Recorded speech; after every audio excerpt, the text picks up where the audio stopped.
जनार्दन से बात की। बिल्कुल अदिति, कांगड़ा की अगर बात करें तो 15 सीटें हैं जिले में, बड़ा जिला है, 15 विधानसभा की सीटें आती हैं, काफी आबादी यहां पर रहती है और एक एक सीट की अगर यहां की बात करें, शुरुआत अगर हम करें नूरपुर से, नूरपुर पहली सीट है इस जिले की और इस नूरपुर सीट की अगर हम बात करेंगे तो नूरपुर का जो एक तरह से जनता का मूड नजर आ रहा है, वो जनता का मूड जाता हुआ दिख रहा है। नूरपुर सीट में इस वक्त ये जानकारी मिल रही है कि कांग्रेस ये सीट जीतती हुई दिख रही है। ये देखिए, हम आपको दिखाते हैं, अगर कांगड़ा की नूरपुर की बात करें तो यहां से कांग्रेस जीतती हुई दिख रही है। कांग्रेस के लिए यह अच्छी खबर हो सकती है कि नूरपुर की जनता ने जो हमारे ओपिनियन पोल में अपना मूड बताया है, उसके मुताबिक कांग्रेस पार्टी के पक्ष में नूरपुर की सीट जा सकती है। इसके आगे आप बढ़ेंगे तो फतेहपुर की बात करेंगे। फतेहपुर से बीजेपी के लिए अच्छी खबर है कि बीजेपी का उम्मीदवार यहां पर जीत दर्ज कर सकता है। ये दूसरी सीट है कांगड़ा जिले की। इसके बाद थोड़ा सा तेजी से आगे बढ़ते हुए आपको बताते हैं जवाली सीट के बारे में। जवाली सीट से भी बीजेपी निकलती हुई दिख रही है, यानी बीजेपी इस सीट को निकाल लेगी ऐसा लग रहा है। इसके बाद आप देखेंगे तो अगली जो सीट है वो फतेहपुर की सीट है। फतेहपुर में बीजेपी जीतती हुई दिख रही है और इसके साथ साथ आपको हम अलग अलग जो डेटा हमारे साथ साझा कर रही है हमारी टीम, हम उनसे कहेंगे। देखिए, अगली सीट जो है वो जवाली की सीट है। जवाली में बीजेपी जीत दर्ज करती हुई दिख रही है। ये जवाली की सीट इस वक्त आपकी स्क्रीन पर है। जवाली में कांग्रेस पार्टी को नुकसान होता हुआ दिख रहा है और इसके साथ साथ अगर हम देहरा सीट की बात करें तो देहरा सीट पर चौंकाने वाले नतीजे हो सकते हैं, क्योंकि निर्दलीय उम्मीदवार के हाथ जीत की बाजी लग सकती है। बीजेपी, कांग्रेस, आम आदमी पार्टी, सबको यहां पर झटका लगता हुआ दिख रहा है। इसके अलावा अगर हम बात करें जसवा परागपुर सीट की तो इस सीट से बीजेपी के उम्मीदवार की जीतने की संभावना है। ये हम आपको बार बार बता रहे हैं कि ये ओपिनियन पोल है और जनता के मूड के हिसाब से हम बता रहे हैं। ज्वालामुखी सीट की बात करें, ये सीट दर्पण के ओपिनियन पोल के मुताबिक ज्वालामुखी सीट से कांग्रेस पार्टी जीत दर्ज कर सकती है। यहां पर जनता का मूड कांग्रेस के साथ दिख रहा है। और इसके अलावा हम बात करें जयसिंहपुर सीट की, जयसिंहपुर जो सीट है वहां पर बीजेपी के लिए अच्छी खबर हो सकती है। बीजेपी के उम्मीदवार के साथ जनता जाती हुई नजर आ रही है और बार बार आपको यह बताएं कि ये जो ओपिनियन पोल है उसमें जनता ने अपना मूड बताया है, ये कोई नतीजे नहीं है। अगर हम सुलह सीट की बात करें तो बीजेपी उम्मीदवार के जीतने की संभावना है सुलह में, यहां से भी बीजेपी के लिए अच्छी खबर है। और ये कांगड़ा जिले की अगर अगली सीट पर हम जाएंगे सुलह के बाद तो इस सीट की बात करें, ये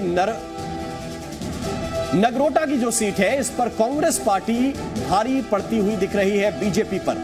आप अब तक देख रहे होंगे सीटों में आम आदमी पार्टी का खाता नहीं खुला है, एक सीट पर निर्दलीय की जीत की संभावना जरूर है। तो ओपिनियन पोल के मुताबिक कांगड़ा की ये जो सीट है, कांगड़ा अपने आप में जो शहर की सीट है उससे बीजेपी जीतती हुई नजर आ रही है। कांगड़ा सीट से बीजेपी आगे जाती हुई दिख रही है। इसके बाद अगर आप बात करेंगे शाहपुर सीट की तो शाहपुर में कांग्रेस के उम्मीदवार बाजी मार सकते हैं। ये अच्छी खबर कांग्रेस के लिए हो सकती है। और इसके बाद अगर आगे बढ़ेंगे, बात अगर धर्मशाला की करेंगे, ये वैसे तो पूरा हिमाचल प्रदेश घूमने के लायक है, लेकिन बहुत से पर्यटक धर्मशाला घूमने के लिए जाते हैं। कांग्रेस अपने विरोधियों पर यहां पर 20 पड़ती हुई नजर आ रही है और यहां कांग्रेस के जीतने की संभावना नजर आ रही है। ये ओपिनियन पोल में जो दर्शकों ने अपनी ओपिनियन दी है, हम उसके मुताबिक आपको बता रहे हैं। पालमपुर सीट भी कांग्रेस के खाते में जा सकती है। पालमपुर सीट भी जो है वो कांग्रेस के खाते में जा सकती है। इस वक्त ये ओपिनियन पोल के मुताबिक जो डेटा है वो आपके साथ साझा कर रहे हैं। कांगड़ा की बैजनाथ सीट से कांग्रेस जीतती हुई दिख रही है। कांग्रेस का पलड़ा यहां पर भारी है और कांगड़ा में कौन किस पर भारी है, अगर हम ओवरऑल बात करेंगे, ओवरऑल जो डेटा है वो 15 सीटें जिले के अंदर आती हैं। बीजेपी 7 पर, कांग्रेस 7 पर, यानी कि कांटे की टक्कर, और एक सीट जो है वो निर्दलीय के खाते में जा रही है। इस जिले में आम आदमी पार्टी का खाता खुलता हुआ नहीं दिख रहा है। तो ये ओवरऑल डेटा है कांगड़ा जिले का। अदिति, तो यहाँ पर हम आपको बार बार ये बता रहे हैं, ये प्रोजेक्शंस हैं, ये नतीजे नहीं हैं। नतीजे 8 दिसंबर को आएंगे। जो सबसे सटीक और विश्वसनीय ओपिनियन पोल हमने किया, अभी आपने कांगड़ा डिस्ट्रिक्ट का ओपिनियन पोल देखा, वहां पर कांटे की टक्कर होती दिखाई दे रही है। बीजेपी और कांग्रेस पार्टी दोनों के लिए 7-7 सीटों का प्रोजेक्शन यहाँ पर है और एक सीट जा सकती है इंडिपेंडेंट के खाते में। यहाँ पर इंटरेस्टिंग बात यह है कि इसको आपको 2017 के साथ कंपेयर करना होगा। मनीष, उसी से जुड़ा हुआ मेरा सवाल है। कांगड़ा डिस्ट्रिक्ट में खास तौर पर बीजेपी 11 सीटें 2017 में, अब 7 सीटों पर का प्रोजेक्शन उसके फेवर में। कांग्रेस पार्टी 3 सीटों पर 2017 में, 7 सीट्स का प्रोजेक्शन 2022 में। ये क्या बदल रहा है?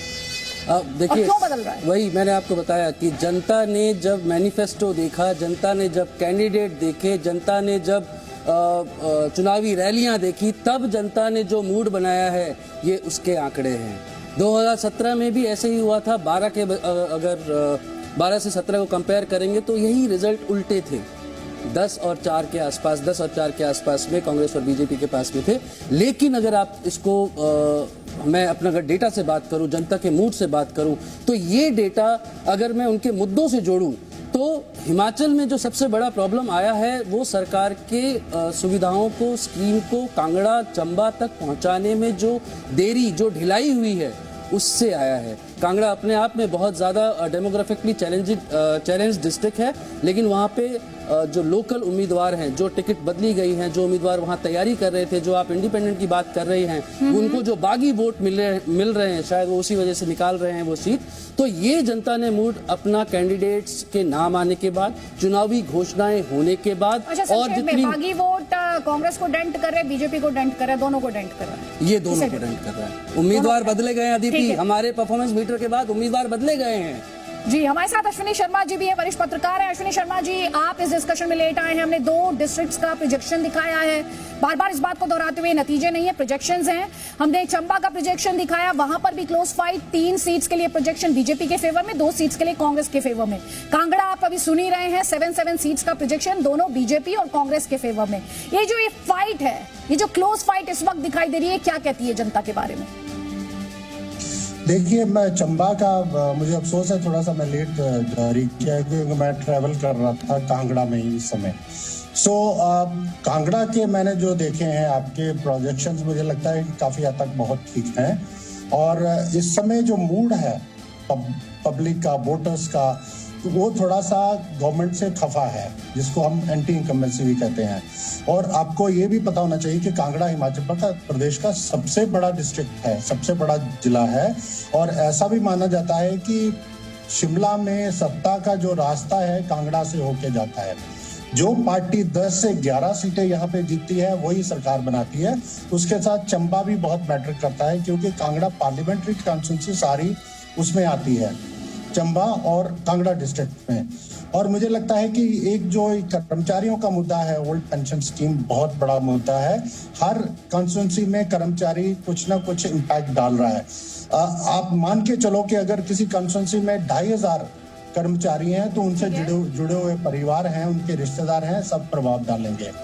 उसके साथ साथ ये अश्विनी जी, माफी के साथ मैं आपको इंटरप्ट करी, क्योंकि वो सवाल जो जनता के जहन में आ रहे होंगे भी। आपने कहा कि कांगड़ा जो है वो ऐसी डिस्ट्रिक्ट है कि हिमाचल में सत्ता का रास्ता कांगड़ा से होकर निकलता है, आपने ये बात कही। लेकिन जो 7 सीट्स का प्रोजेक्शन है, अभी आपने कहा था जो ज्यादा सीट्स यहाँ पर निकालता है, बीजेपी ने 11 सीटें निकाली थी 2017 में। इस बार का जो प्रोजेक्शन है वो 7 सीट्स का है।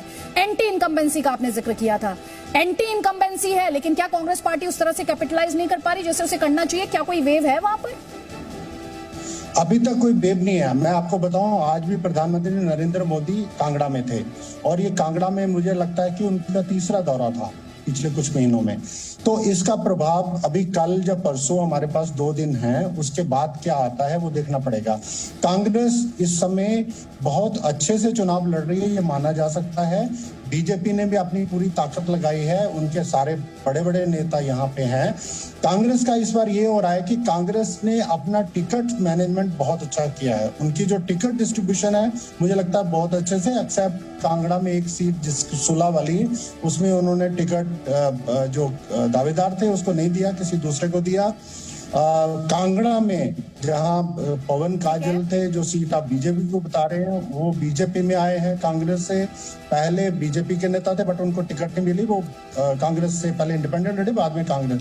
तो मुझे लगता है कि अभी कल का दिन है, कल के बाद भी कुछ वोटर्स का मन बदल सकता है, उतार चढ़ाव हो सकते हैं, बट गवर्नमेंट के खिलाफ अपने आप में बहुत इंटरेस्टिंग होगा। अश्विनी जी, आपने कहा ना कि वोटर का मन बदल सकता है। एक्चुअली इसमें यहाँ पर मनीष, ये भी इंटरेस्टिंग होगा कि जब हम ये प्रोजेक्शंस दिखा रहे हैं तो मार्जिन कितना है? और वो मार्जिन क्या इतना है कि वो इस पूरे समीकरण को बदल कर रख दे किसी एक पार्टी के फेवर में? क्योंकि अभी आपने सुना अश्विनी जी ने कहा कि इससे लग रहा है कि एक एंटी इनकम्बेंसी है, but at the same time wave भी नहीं है। नहीं तो जो आपने कहा कि जो सबसे, और अश्विनी जी ने भी कहा कि जो कांगड़ा से सबसे ज़्यादा सीट्स लाता है वही सरकार बनाता है। कांगड़ा में 3 सीट्स ऐसी है जहां पर वोट मार्जिन बहुत कम है। अगर नंबर की बात करें तो 5% से भी कम है।